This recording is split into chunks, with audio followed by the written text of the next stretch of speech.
I wanted to be a probation officer. Graduated from college, came back to Atlanta, and they said, we're hiring men, we're not hiring women. Today, people will probably be suing over that statement, but I understood what they were saying, because even in my caseload, when I was an intern, the majority of my cases were young black males. And so I could understand that they really wanted male role models. So they said, try back in a year and, you know, I'm sure you'll get the job. And so I said, well, in the meantime, I have to do something else. I was looking in the newspaper, MARTA was hiring. They were gearing up for the 1988 Democratic National Convention, and they needed a lot of people. And I went to the interview, got hired on the spot, and the rest is history. My name is Wanda Dunham. I'm the chief of MARTA Police. I have been at MARTA for 30 years this May, and the chief of police for the last 12 years. I am an original Georgia peach.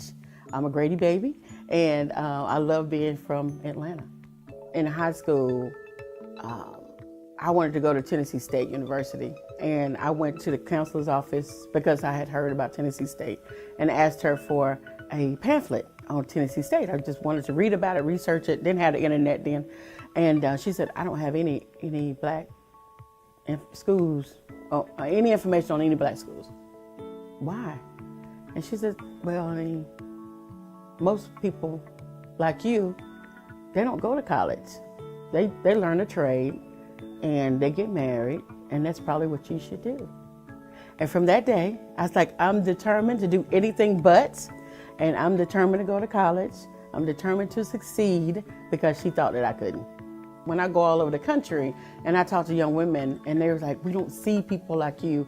We don't see women, African-American women who are in law enforcement that are at your level. And so we kind of take it for granted, because in Atlanta, we've been pretty lucky to have the first African-American female chief, Chief Beverly Harvard, and then to have Sheriff Jackie Barrett as the first African-American sheriff in the country, you know, as kind of, not really mentors, but like people that you kind of watched, and I watched their careers, and basically I stand on their shoulders, because, you know, they made it acceptable to be an African-American female leader of a department.